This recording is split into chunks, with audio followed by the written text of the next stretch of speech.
اعوذ باللہ من الشیطان الرجیم بسم اللہ الرحمن الرحیم السلام علیکہ یا رسول اللہ صلی اللہ علیہ وآلہ وسلم السلام علیکہ یا ابن رسول اللہ عجل اللہ فرجک ورحمۃ اللہ وبرکاتہ. السلام علیکم ورحمۃ اللہ وبرکاتہ. اما بعد قال رسول اللہ صلی اللہ علیہ وآلہ وسلم زین القرآن باصواتکم. ثم قال رسول اللہ صلی اللہ علیہ وآلہ وسلم اقرأ القرآن باللحون العرب واصواتها، یعنی قرآن کریم کو عربی لحن میں پڑھو. عزیزان من، گزشتہ ویڈیو میں جو سلسلہ کی پہلی کڑی تھی، ست شکر الحمدللہ، میں نے اس میں آپ سے عرض کیا تھا کہ آئندہ ویڈیوز میں انشاءاللہ العزیز الحکیم ہم گفتگو کریں گے تجوید قرآن کی ضرورت و اہمیت کے حوالے سے. عزیزان من، علماء حقہ نے تصریح فرمائی ہے کہ بغیر تجوید قرآن الحکیم کو پڑھنے والا واجب ثواب نہیں ہے، اس کو ثواب نہیں ملتا بلکہ وہ باعث گناہ ہوتا ہے. ظاہری سی بات ہے، وہ اس کے آداب و قواعد کا خیال نہیں رکھتا، اس کی وجہ سے وہ گناہ کبیرہ کا مرتکب ہوتا ہے. اس کے علاوہ جو شخص تجوید سے قرآن الحکیم نہیں پڑھے گا وہ گنہگار ہوگا. اسی طرح سے صحابی رسول صلی اللہ علیہ وآلہ وسلم حضرت انس تو یہاں تک فرماتے ہوئے نظر آتے ہیں کہ بہت سے لوگ اس طرح سے تلاوت کلام پاک کیا کرتے ہیں کہ قرآن الحکیم ان پہ لعنت کرتا ہے. اللہمان الحفیظ. تو عزیزان گرامی، جیسا کہ پہلے بھی عرض کیا تھا کہ اگر آپ بھی قرآن الحکیم کو عزیز رکھتے ہیں، قرآن الحکیم کی تلاوت کو غلطیوں سے مبرہ کرنا چاہتے ہیں، تو اس کے لیے ضروری ہے کہ آپ ہمارا ساتھ دیں، میرے چینل کو سبسکرائب کیجئے تاکہ اس حوالے سے تمام ویڈیوز آپ کو ملتی رہیں. اور اگر آپ اس کار خیر میں میرا ساتھ دینا چاہتے ہیں، اس قافلے میں شامل ہونا چاہتے ہیں، تو اس کے لیے چاہوں گی کہ آپ اس کو خوشنودی خدا کے لیے، خوشنودی محمد و آل محمد صلی اللہ علیہ وآلہ وسلم کے لیے دوسرے لوگوں تک بھی پہنچائیے. عزیزان من، ہم عجمی لوگ اپنے انداز و گفتگو اور تلفظ کے مطابق قرآن الحکیم کو پڑھتے ہیں، جو کہ ایک صریح غلطی ہے. ہماری اردو زبان میں بہت سے الفاظ ان کے رسم الخط سے مختلف ہیں. مثلا ظاہر، جو کہ ضو سے ہوتا ہے، یعنی زوئیں سے، اس کو ہم زا سے ادا کرتے ہیں. مطلب کو بھی تو کی بجائے تا سے پڑھتے ہیں.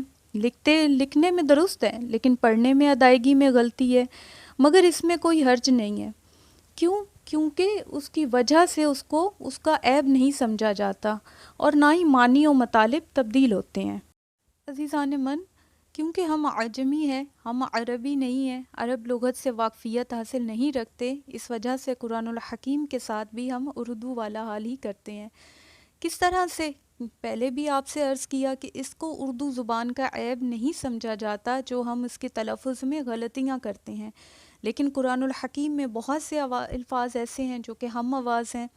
جیسا کہ آپ دیکھیے تو، تا، س، سین، صاد، قاف، کاف، ز، زو، زود، ح، ہ، حمزہ، عین. اب اگر ہم ان کے قواعد کا خیال نہیں رکھتے، اس سے معنی و مطالب کلاً تبدیل ہو جاتے ہیں، اور تجوید کے خلاف قرآن الحکیم کو پڑھنے کو لحن کہتے ہیں. لحن کا مطلب ہوتا ہے غلطی. اس کی دو اقسام ہیں، لحن خفی اور لحن جلی. لحن خفی کا مطلب ہے جو پوشیدہ ہو، جیسے زیر یا زبر والی غلطی. زیر یا زبر والی غلطی سے مراد یہ نہیں ہے کہ ہم اعراب میں غلطی کریں، نہیں. زیر یا زبر والے را کو موٹا اور پر پڑھنے کی بجائے ہم باریک انداز میں اس کو ادا کریں. لفظ اللہ کو ہم لوگ اگر باریک پڑھتے ہیں، اس سے پہلے زبر یا پیش آ جاتی ہے. یہاں پہ ایک اور بات کہتی چلوں کہ اس چیز کا کلاً خیال رکھیے گا کہ زبر یا پیش والا جو اللہ ہے، اللہ اکبر کے علاوہ بات کر رہی ہوں. اللہ اکبر نماز میں جو تکبیرۃ الاحرام کہتے ہیں وہ واجب ہے. اگر ہم اس کو صحیح عربی میں ادا نہیں کرتے تو ہماری نماز باطل ہو جاتی ہے.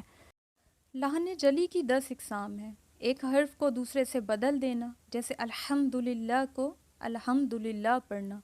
ہا کو ہم نے دو چشمی ہا کے ساتھ تبدیل کر دیا. صفات لازمہ کی غلطی کرنا، جیسے والصیف صاد کو سین سے تبدیل کر دینا، والسیف کسی حرف کو بڑھا دینا، جیسا کہ لفظ تھا جعل، اس کو ہم نے پڑھا جعل، ہم نے اس کو لمبا کر دیا۔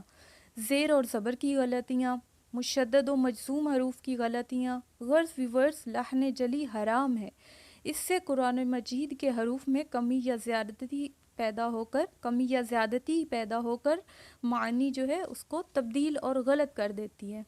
بعض اوقات یہ غلطیاں کفر و شرک تک چلی جاتی ہیں، حلال و حرام تک چلی جاتی ہیں، معنی و مطالب کی صحت تک تبدیل ہوتے ہیں۔ یہ انشاءاللہ العزیز الحکیم ہم نیکسٹ ویڈیو میں اس پہ بات کریں گے۔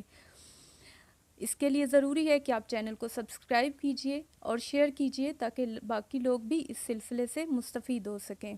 تو لحن جلی سے عزیزان من نماز بھی باطل ہو جاتی ہے۔ پہلے عرض کی نا تکبیرۃ الاحرام کے حوالے سے، نیز جس طرح سے لحن جلی کرنا حرام ہے، اسی طرح سے لحن جلی سے مزین تلاوت سننا بھی حرام ہے۔ اللہمان الحفیظ۔ عزیزان من، تجوید کے متعلقاً تمام قواعد کا پڑھنا فرض کفایہ ہے، اور قرآن مجید صحیح پڑھنے کے لیے جس قدر قواعد ضروری ہیں ان کے بغیر نماز درست نہیں ہو سکتی، ان کا جاننا فرض عینی ہے۔ آخر میں ایک بار پھر کہوں گی آپ سے کہ روحانیت و قرب الہی کے سفر میں میرے ساتھ رہیں تاکہ قرآن فہمی کا یہ سفر مزید پھلے پھولے، مزید کامیابیوں کی سیڑھیوں کو چلے۔ اس کے لیے ضروری ہے کہ آپ میری چینل کو سبسکرائب کریں اور اس سلسلے میں ہمارے ساتھ رہیں تاکہ قدم با قدم قرب الہی کا یہ سلسلہ آگے بڑھتا رہے اور قافلے سے قافلہ مل جائے۔ چینل کو سبسکرائب کرنے کے لیے آپ کو بار بار اسی لیے کہہ رہی ہوں کیونکہ یہ سلسلہ یہ ایک لازوال سلسلہ، شکر الحمدللہ رب العالمین، اس میں ہمیں بھی یہ توفیق حاصل ہوئی پروردگار عالم کی لطف و عنایت کی وجہ سے کہ ہم اس لازوال اور عظیم ترین سلسلے میں ایک دوسرے کے ساتھی بن سکیں۔ انشاءاللہ العزیز الحکیم عزیزان من، آپ سے نیکسٹ ویڈیو میں ملاقات ہوگی جس میں ہم گفتگو کریں گے کہ لحن جلی کرنے کے نقصانات کیا ہیں، اس کی وجہ سے معنی و مطالب کس حد تک تبدیل ہوتے ہیں، کس طرح سے کفر و شرک کے ساتھ منسلک ہو جاتے ہیں۔ انشاءاللہ بشرط سے تو زندگی، تب تک کے لیے فی امان اللہ، محتاج دعا۔